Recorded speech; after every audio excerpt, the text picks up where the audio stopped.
What's going on, everybody? C4 here, and today is going to be our way too early 2019 mock draft, just to get you guys excited, get a couple prospects, names in your guys' heads for the upcoming college football season, because spring and all that stuff is getting into fruition. Now, the order is based off of a mix of Las Vegas, the rankings on Super Bowl odds and stuff like that, plus my own feeling where these guys are going to go. It's my second time recording this because I wanted to be kind of short, and I was going on 20 minutes, and I was like, it's too long. So we're going to try to keep it condensed, get a point or two in. Let's get into it. So at pick number 1, I have the Miami Dolphins going quarterback Justin Herbert from Oregon. I was on the Herbert hype train real early. I made, as soon as I can make a futures bet for this year, I put money on Herbert. Now, I made it before his head coach left, which kind of sucks, so maybe a little bit of struggle in transition there. But ultimately, Herbert is the best quarterback prospect. He's my favorite quarterback prospect. He's NFL size to a T. He has all the traits that you're looking for. I think it's easy. He is head and shoulders the number 1 quarterback, and the Dolphins are going to be wanting to move on from Ryan Tannehill after a disappointing season. That's why they have the number 1 pick. Pick number 2, the Buffalo Bills select defensive end Nick Bosa from Ohio State. Now, not the best defensive line talent, but I think he's the best end. And when you look at where the Bills want to get, I think they want to continue to build that front. When you look at D tackle, let's be honest, Ed Oliver, in my opinion, is the best player in the draft. They have a lot of money invested in Star Lotulelei, and they just invested a good pick in Harrison Phillips. So those are going to be the D tackles. So where else can you get better? The defensive end spot. I don't know what's going on with Shaq Lawson, but he's just not being productive enough. So Nick Bosa can come in and start day 1. Not as good as Joey, but pretty damn close. Going to pick number 3, the Jets select offensive tackle Greg Little from Ole Miss. Now, there's kind of a logjam here for the top tackles. I think Greg Little is going to have the slight edge because he will test better at the combine, which makes him the franchise tackle to protect Sam Darnold there in New York. Going to pick number 4, the Washington Redskins select cornerback Greedy Williams from LSU. Now, aside from the Redskin fans salty that I have them picking at 4, they need to find Josh Norman's longtime replacement, short-term partner. Right now, there's pretty weak secondary for the most part, and a guy like Greedy Williams is one of the best quarterback prospects I've seen since really Jalen Ramsey. I think Jalen Ramsey's still a class above, but for the next group of guys that have come since, he is maybe top of that class. Prototypical size, great speed, great production. Go to pick number 5, the Cincinnati Bengals select quarterback Drew Lock from Missouri. It's time to move on from Andy Dalton that they're picking at this spot. Hopefully Marvin Lewis is gone and a new regime wants to bring in their quarterback. I think this would be the year 2019 where they can kind of get rid of Andy Dalton without taking too much of a dead hit. And a guy like Drew Lock can put up 40-plus touchdowns in the SEC. If he can do that again, he's going to be a lock to be the second quarterback off the board. It would be a nice little change in Cincinnati. Going to pick number 6, the Cleveland Browns select the best player in the draft. They're laughing defensive tackle Ed Oliver from Houston. The fact that Ed Oliver and Myles Garrett, two of the best defensive linemen in the last 5 years, maybe the last decade, or you could be playing on the same team, is you're laughing. You are absolutely laughing at the Cleveland Browns. Hey, and the Browns pick it at 6. They got a couple wins last year. But Ed Oliver is I say he's as good as Ndamukong Suh for the best defensive lineman I've ever seen. It's just so, the quarterback heavies and stuff like that is going ahead. Why he's there at 6. Pick number 7, the Arizona Cardinals select offensive tackle Trey Adams from Washington. Again, kind of like the Jets, you just got to get your tackle that can protect your franchise quarterback in Josh Rosen, and Trey Adams is a day 1 starter at right tackle. Pick number 8, the Baltimore Ravens post Ozzie Newsome era. They select defensive end Rashawn Gary from Michigan. It's about time someone in that front 3 can get after the quarterback. You have Williams and Pierce, who are your space eaters, your run stoppers. Get a guy on that front 3 that can get after the quarterback. Rashawn Gary at pick 8 is great value. Pick number 9, the Tampa Bay Buccaneers select offensive tackle Jonah Williams from Alabama. The final of that upper echelon tackle. You got to get a starting left tackle upgrade over Donovan Smith, and Jonah Williams is day 1 better than Donovan Smith.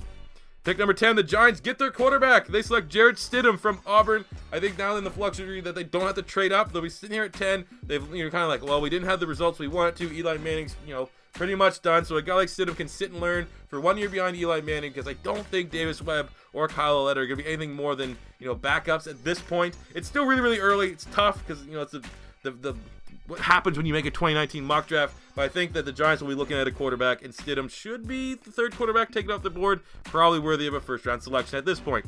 Pick number 11, the Colts select defensive end Clelin Ferrell from Clemson. You're switching to a 4-3. Jabal Sheard will probably be gone. Really, a guy like Ferrell, who would have been a first-round prospect this year, the fact that he returned to school, he's only going to get better. He's only going to be a year stronger. He should be, a fringe top 10 pick. I think the Colts will be happy to get an edge rusher of his capabilities. Pick number 12, the Detroit Lions get defensive tackle Raekwon Davis from Alabama. This guy is a freak and just the type of guy that Matt Patricia wants. Matt Patricia coming from the Bill Belichick tree. Alabama defenders tick off all the boxes. And a guy like Raekwon Davis would be a big-time upgrade over, say, fellow former Alabama linebacker Shawn Robinson. Pick number 13, the Seattle Seahawks go quarterback DeAndre Baker from Georgia. You got to replenish the Legion of Boom. Shaquille Griffin is pretty much the only legitimate quarter long-term that they have on the roster, I think, right now. You have Maxwell and Coleman, guys like that are kind of band-aids. So I think long-term Baker, who's pretty much consensus the second back corner in the draft, would be a good pick there.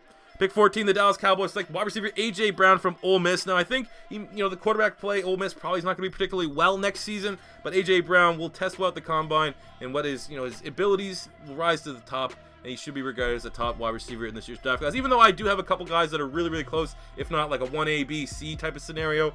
But right now, he is the favorite guy to go first, and the Cowboys need a wide receiver. Pick 15, the Chiefs go defensive tackle Dexter Lawrence from Clemson.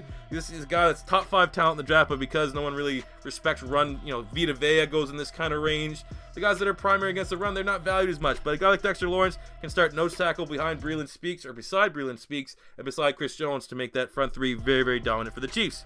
Pick 16 are the 49ers selecting wide receiver N'Keal Harry from Arizona State. Just a good compliment to what they have at wide receiver right now. Get Jimmy Garoppolo, that big-bodied wide receiver that can go on the outside and make those plays in the red zone. Because right now you have all smaller type guys, smaller, speedier type guys. So he's an excellent compliment.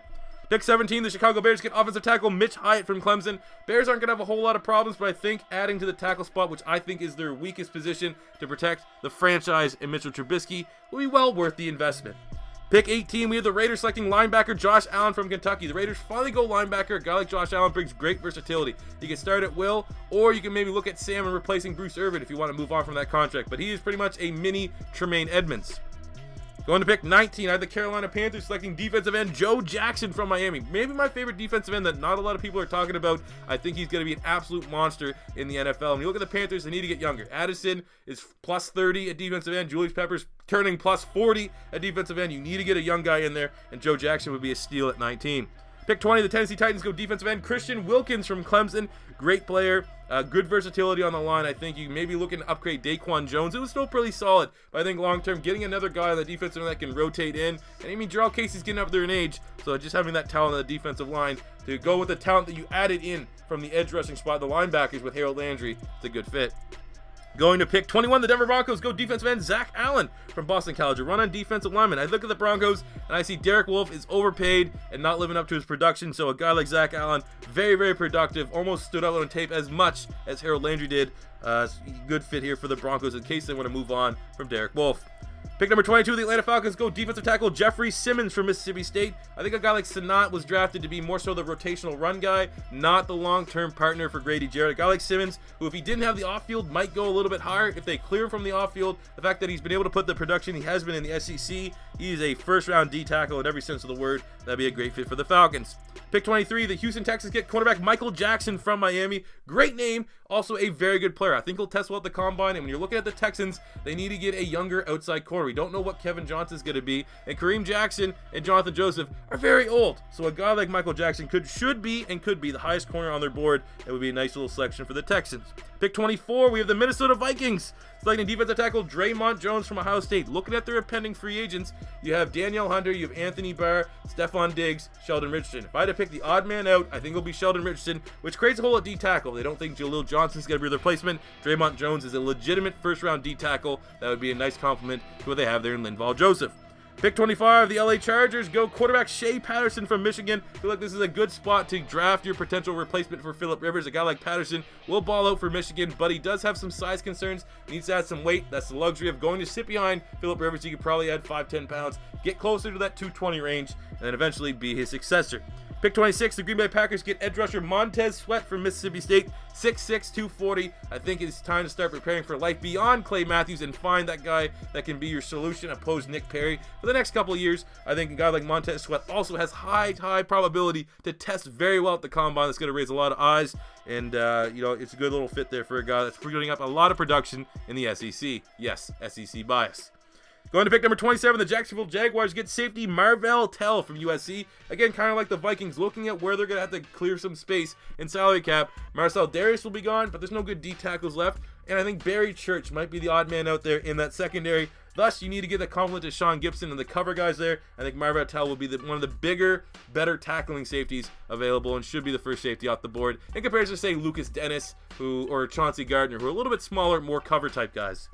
Going to pick 28, the Green Bay Packers by way of the Saints. Get offensive lineman Michael Dieter from Wisconsin. This guy here, probably fringe first-round talent, but the fact that he's played tackle, guard, and center, everyone on the offensive line, that flexibility is a massive, massive bonus for a team in the Green Bay Packers that need to add pretty much anywhere on the offensive line to improve, aside from the left tackle spot, which is Bakhtiari. I think Dieter gives them the best bang for their buck.